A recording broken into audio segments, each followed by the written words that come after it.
gross profit margin has grown from 60% in 2022 to a whopping 75%. That's so huge! Should we be worried about a monopoly here? Comparison, I'm going to look at the net profit margin. It's still at 55%, and it grew a whole lot last year. Compare that with the average profit rate for the companies in the S&P 500, only 12%. Even though the profit rate is so extraordinary right now, leading them to become one of the world's top most valuable companies, most economists are okay with them earning these monopoly profits. Wait, but aren't economists against monopolies? I mean, remember Adam Smith when he warned us about cartels? People of the same trade seldom meet together, even for merriment, but the conversation ends in a conspiracy against the public or in some contrivance to raise prices. Or we can go further back to the early 1400s. This is San Bernardino of Siena, who was lucky enough to be portraited by El Greco. He noted that monopolists profit more unjustly because they stipulate that no one can sell or buy except from them, and therefore they are condemned to perpetual exile,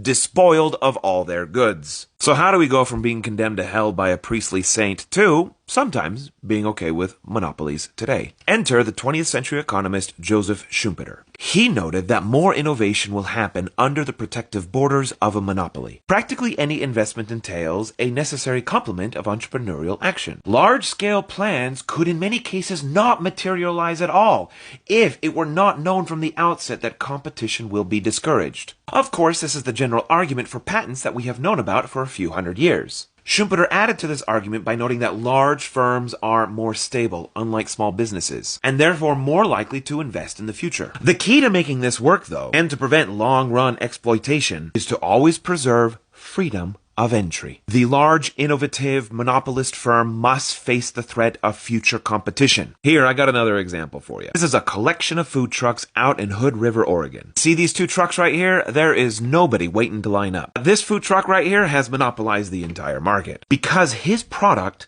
is better than all the other competition, he has the largest market share. We want this guy to keep making really good food. We want him to continue to make better food than everybody else.